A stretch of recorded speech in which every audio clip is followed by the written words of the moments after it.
Bienvenue dans cet épisode de podcast Vive ta quête sacrée. Aujourd'hui, je reçois Céline et dis-moi ton Bonjour. nom de famille, Anadine. Ben, Anadi, oui. J'aime beaucoup Céline Anadi, ce qui veut dire l'énergie du commencement à l'infini. Donc, c'est un peu beaucoup la matrice, l'énergie de l'utérus, du trou noir, ou toute la création du nothingness. Ouais. Ça, c'est pour ça que j'aime beaucoup aller avec ce nom-là maintenant. Ça résonne dans cette énergie féminine, du féminin sacré qui est en renaissance, qui va recréer une nouvelle terre bientôt pour tous. Et je pense qu'on en fait partie déjà. On est là pour semer des graines, toi et moi. Donc, je suis contente de connecter avec toi aujourd'hui, une sœur qui marche ce chemin de liberté, de nomade, de gypsy, peu importe comment qu'on veut le nommer, mais un peu plus un peu en dehors de la marge. Qui, pour moi, c'est vraiment d'écouter mon cœur, puis d'être en alignement avec la joie, l'essence, la vibration de la joie et de l'amour en moi-même, comme justement créatrice d'une matrice énergétique qui veut faire se grandir pour tous, puis dire, regarde, c'est accessible, puis il n'y a pas de conditions ici. Tout le monde peut y être bien. Mais effectivement, c'était ça notre raison de notre rencontre aujourd'hui, c'est que c'est sûr qu'il y a des parties humaines qui peuvent être déclenchées par les choix de notre cœur et de notre âme en chemin. Est-ce que tu voudrais nous raconter un peu ton histoire? Qu'est-ce que tu fais? Qu'est-ce qui te passionne? Oui, un petit topo de où est-ce que Mhm. ce qui est ici en ce moment, c'est sûr que c'est ce style de vie-là qui n'a pas toujours été, là, évidemment, mais bon, en grande ligne, je suis maman, j'ai 45 ans, je suis maman de deux beaux garçons, un de 21 et un de 11. Et, euh, et j'ai fait un parcours d'ergothérapeute, j'ai été beaucoup dans la matrice je dirais jusqu'à 28 ans, là, plus ou moins l'âge d'éveil spirituel. euh, et donc, j'ai travaillé comme ergothérapeute j'étais toujours passionnée des miracles du corps humain. Il y avait quelque chose de magique dans le corps humain qui faisait que c'était comme wow! C'est plus qu'une machine. J'étais passionnée. Donc là, après ça, ça m'a amenée vers le yoga. Et dans l'éveil spirituel, évidemment, le yoga a fait que j'ai vraiment touché à des espaces en moi que j'avais aucune idée. Dans le temps où est-ce que j'étais full dans ma tête à l'université et tout ça, dans la matrice. Donc, j'ai fait un peu un 180 degrés de l'autre bord, full, full grano, full crudivore, full toutes les retraites, tous les festivals, devenu un full hippie. Et là, je te dirais que je suis plus comme j'essaie de tendre vers une ligne d'un chemin du milieu, un chemin d'équilibre, un chemin du cœur euh, qui veut rencontrer les gens dans le cœur, justement. Et, euh, et donc, je remets, c'est drôle pourquoi ça me vient, là, tu sais, je suis un peu l'esprit, là, mais tu sais, de nettoyer aussi, de plus prendre des substances là, d'altération de conscience. Je veux vraiment marcher ce chemin dans la pureté de mon corps et de mon esprit et de ma tête et de mon corps émotionnel. Donc, de tout rééquilibrer parce que ça vient quand même d'un bar où est-ce que c'était quand même beaucoup d'ombre parce que je viens d'un foyer qui était très dysfonctionnel, puis il y avait beaucoup de problèmes de santé mentale chez mes deux parents, et donc j'ai vécu une enfance que je te dirais pas très normale. Ah, Et il y moi, avait beaucoup de... c'est- Ouais, mes parents se toi sont aussi. chicanés en cours. J'ai une mère narcissique. Fait que Ouais, c'est ça. Ben, moi, ma mère s'est suicidée, donc elle était dans la bipolarité. la dépression. Mon père était dans l'alcoolisme et dans l'abus psychologique et émotionnel. Donc, yes, donc c'est ça, je disais plus ou moins que j'ai passé de l'ombre à la lumière, là, après avec le yoga, puis dans toute la spiritualité, puis j'ai marché un chemin de yoga. Mon entrepreneuriat a commencé à ce moment-là. Puis une fois que tu goûtes à travailler pour toi, au lieu d'être employé, il y a plein de choses qui se passent, qui changent, qui se transforment dans la vie. Hein. Donc, je pense que j'avais soif de cette indépendance et de cette souveraineté-là. Donc, j'étais prof de yoga, mais ensuite, j'ai eu un studio de yoga. J'ai eu une école de yoga de formation professorale. Et ensuite, là, ça s'est transformé. La vie comme veut encore plus s'ouvrir. Tu sais, c'est comme une fleur qui s'ouvre. Le scope, là, donc, c'est comme à travers mon garçon, Gabriel, c'est lui qui m'a rappelé que j'avais des dons aussi de guérison énergétique. Puis, il a comme ouvert toute cette. Ouais, toute cette. L'enfant nous ouvre des voies. Souvent. Oui, il nous rappelle des vérités qu'on a oubliées, tu sais, en chemin. Alors, Gabriel, c'était ma petite bénédiction de l'Inde. C'est un bébé qui a été béni par Amma, là, la sainte qui donne des câlins, que je suis connectée avec depuis une bonne quinzaine d'années, qui aide beaucoup parce qu'elle prend une partie de ton karma puis ça accélère les processus de guérison humaine. Et donc, c'est ça, j'ai été bénie avec Gabriel. Puis lui aussi, tu vois, c'est un petit garçon qui demande à faire l'école à la maison, qui est très différent de la majorité de la population. Donc, il m'a encouragée à quelque part à travers qui il est, à être davantage, c'est quoi le mot? C'est ça, marginal. Hein? et donc, de commencer à faire de l'école à la maison ou même de voyager, d'aller faire des expériences, de dire l'école de la vie. Tu sais, moi, mon école de yoga, ça s'appelait le yoga de la vie. Pour dire le yoga, c'est pas juste quand tu es sur ton tapis, il y a toute une philosophie de vie, il y a toute une façon de vivre ton 24 heures sur 24, 7 jours sur 7, 365 jours par année, qui est une philosophie de voir la perspective sage des yogis, par exemple, dans tout. Et c'est ça, donc là, l'école de la vie, on la vit en ayant des expériences, en découvrant des nouvelles cultures, comme en ouvrant les œillères puis voir plus d'horizons. Donc, je voulais offrir ça à mon fils et là, c'est ça qu'on a fait l'année passée. On a été au Costa Rica pendant 5 mois en van. Ouais, et oui, c'était super. C'était vraiment wow. Et c'est comme une expérience qui va s'en souvenir à jamais. Là. Ça, je sais. C'est sûr que mes attentes ne sont pas nécessairement toujours rencontrées. C'est là qu'il faut lâcher prise aussi, de dire, OK, je voulais qu'il parle plus l'espagnol. C'est sûr qu'il y en a eu, mais ça n'a pas été comme mes attentes nécessairement. T'sais. Donc, on lâche prise. Il y a eu d'autres apprentissages. Il y a eu une relation aussi qui a été comme purifiée à travers le fait qu'on était ensemble pendant 8 mois sans arrêt, tous les jours. Donc, au Nicaragua, puis au Panama, puis là, on vient de revenir, on est de retour au Québec. Mais moi, je me prépare au fond à le laisser avec son papa parce qu'on a comme la garde partagée un an. Vu que je connais mon lifestyle, puis on est loin. Donc là, c'est ça, il s'en va chez son papa, puis moi, je me prépare à faire ma rebirth, ma renaissance à moi, de dire là, c'est moi qui prends mes ailes, puis je m'envole, puis je vais découvrir une vie en pensant qu'à moi, après 21 ans d'être maman, là, tu sais, ça va être wow, ça va être toute une nouvelle expérience pour moi. J'ai vraiment hâte de vivre ça, même si j'ai ce gros deuil-là aussi de laisser un peu derrière le rôle de maman, puis d'être proche de mes enfants, physiquement parlant. Parce que là, je m'en vais vers l'Europe et l'Asie. Okay. Et c'est très, encore là, open-ended. J'ai l'impression que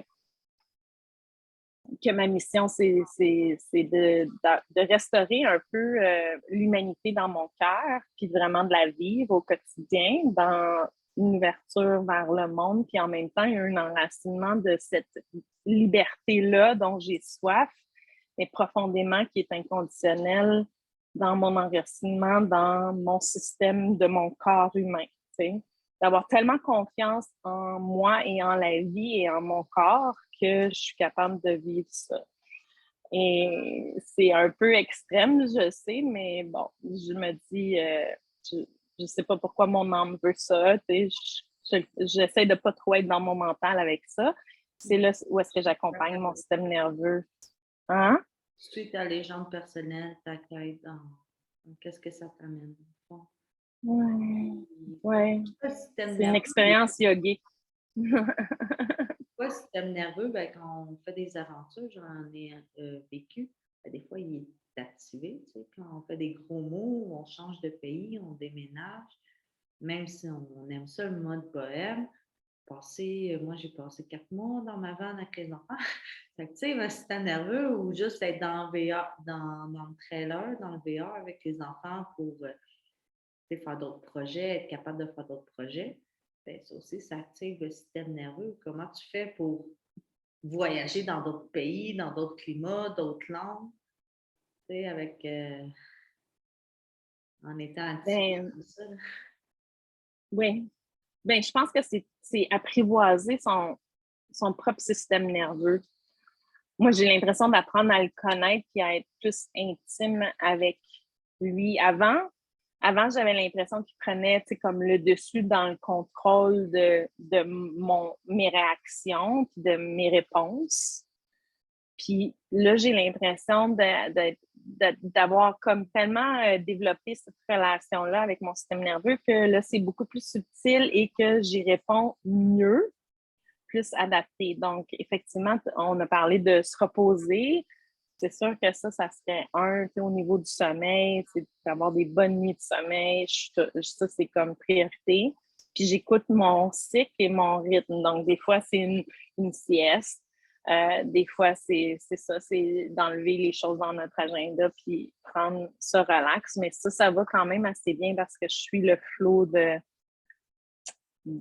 quand je me sens bien à quelque part, je vais prendre le temps de me déposer. Je vais prendre le temps de vraiment connecter à la mère terre, de voir la beauté, de me nourrir. Donc, c'est aussi l'art de pouvoir recevoir toujours ce qui est là, le soutien de la mère terre, le soutien de Pachamama, le soutien de Mère divine qui est toujours là, accessible. Oui, je veux rajouter concrètement la menteur. Ben, moi, concrètement, c'est aller dehors pieds nus une fois par jour. Exact. Juste masser puis faire la méditation de batterie parce que la terre, ben, niveau énergétiquement, c'est Gaïa, ça charge, mais niveau scientifiquement, il y a une magnétisme de la terre le grounding. C'est littéralement une batterie, puis c'est littéralement un chargeur, puis tout est à batterie. Fait que, Earthing. j'imagine comme la batterie du sel qui monte. Ah, elle est à 100%. OK, je suis correct. Je vais m'en mettre un petit peu plus pour les prochains jours. Mais à chaque jour, quand je fais ça m'aide. Ça m'aide à activer l'abondance, ça m'aide à faire ce que j'ai à faire parce que oui, il y a l'énergie du sommeil, l'énergie physique, mais il y a cette énergie-là aussi énergétique. Puis je ne sais pas comment la dire, mais. C'est le champ magnétique de la mère terre que tu te rapproches de elle puis tu deviens comme renouvelé dans le 1 avec elle, on dirait.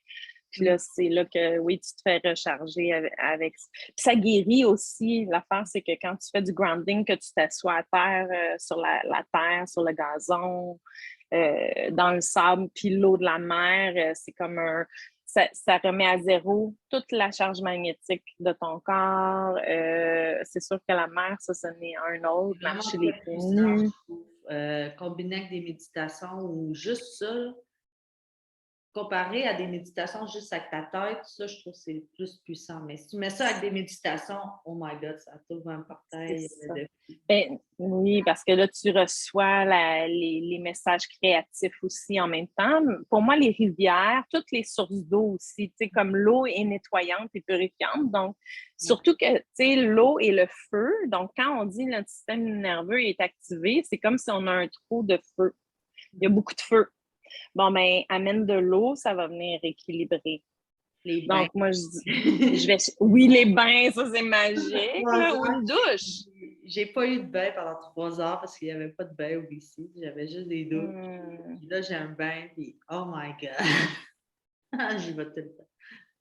Mais moi, j'aime bien le Wim Hof, donc la technique d'immersion d'eau froide. Ouais. Ça, c'est comme dans des rivières ou dans des chutes ou dans des lacs, tu sais, n'importe où, au fond, c'est génial. Puis l'eau si vous avez la chance aussi, les hot springs.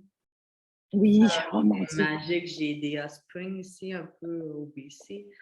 J'en ai un que je marche 6 km dans le bois, c'est comme un rituel. Ah, On passe une j'adore. journée. Ça, là, c'est vraiment connecté au volcan, puis à l'eau, puis c'est super. Oui, parce que les minéraux, c'est tellement riche dans l'eau, là, c'est extraordinaire pour le système nerveux, puis comme pour notre chakra racine de juste sortir le méchant, là, à quelque part, c'est que ça se dissout dans l'eau. Ouais, donc je travaille beaucoup avec l'eau, je dirais, surtout quand mon système nerveux est actif. Puis des marches en nature, évidemment, c'est comme connecter avec un arbre va être extrêmement aidant. Quoi d'autre? Quoi d'autre que tu as comme truc? Donc, tu peux pas t'asseoir à terre, tu as un événement, tu peux pas aller dehors, tu peux pas aller prendre ton bain. Il faut que mettons que tu es dans un événement, une fête, que tu peux pas tout faire ces choses-là, tu es sur la route ou tu es au travail. Comment tu peux faire vite pour calmer ton système nerveux?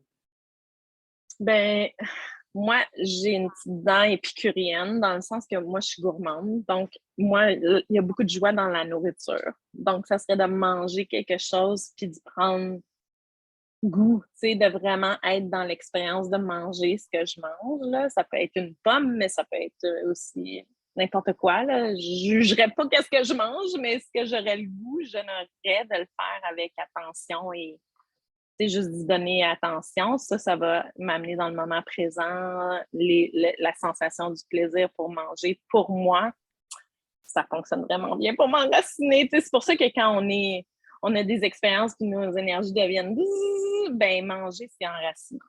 Donc, ça fait juste calmer le système nerveux. Ça, c'est accessible n'importe où est-ce qu'on est, peu importe quand. Et puis, calmer son système nerveux après une longue période de stress. Un an de stress ou une année traumatisante ou un événement traumatisant, genre. Ouais. Et moi, j'aime bien le toucher personnel envers moi. Moi, je travaille beaucoup mon myofascial. Et donc, ça veut dire d'être en connexion avec le toucher sur mon propre corps pour savoir, tu sais, comme, OK, là, devant mon cœur, par exemple, ça va être là qu'il va y avoir des points de tension souvent qui vont s'accumuler. Donc, je vais me masser ou j'utilise des balles, les balles de yoga qui sont en foam. Je vais m'asseoir dessus, surtout en dessous des ischions, là, sur les fesses. Ça va être un endroit qui va devenir serré assez vite. Ou le devant des cuisses, où tu peux te coucher sur des ballons ou même des coussins qui vont venir comme relaxer le haut de ton fléchisseur de la hanche, là, proche de ton aile. Les mollets qui viennent durs, c'est-tu juste moi? Les mollets. Moi, quand je ça, c'est plus... les mollets qui viennent durs. Là. OK, ben c'est plus ton chakra racine à ce moment-là. Okay. Parce que puis, tandis que le chakra sacré, ce serait plus le haut des hanches, puis c'est par rapport à prendre action et prendre une décision. Donc, tu sais, ça peut être dans différents endroits, puis ça se peut que notre système digestif aussi ait des symptômes. Donc, tu sais, dépendamment de quel est le trigger, le déclenchement, ça se pourrait qu'on ait différents symptômes de cette anxiété ou cette nervosité ou ce stress. Mais à long terme, à part ça, c'est sûr que j'utilise aussi beaucoup les herbes. Je pense que les teintures, toute la médecine de Pachamama va nous aider à travers des plantes, des tisanes ou des teintures qu'on préfère. Ça, c'est toujours le fun à utiliser. J'aime beaucoup utiliser les plantes comme un allié pour vraiment me faire sentir que je suis partie de la nature. Puis, ben, dans ma pratique spirituelle, pour moi, c'est plus qu'une méditation, c'est de me rappeler de mes choix conscients dans mes valeurs. Ah oui, c'est vrai, hein? Donc, ça fait combien de temps qu'on y est? Ah oui, en plus, on a fait À peu près une 40 minutes, pause. mais Est-ce que ça dit que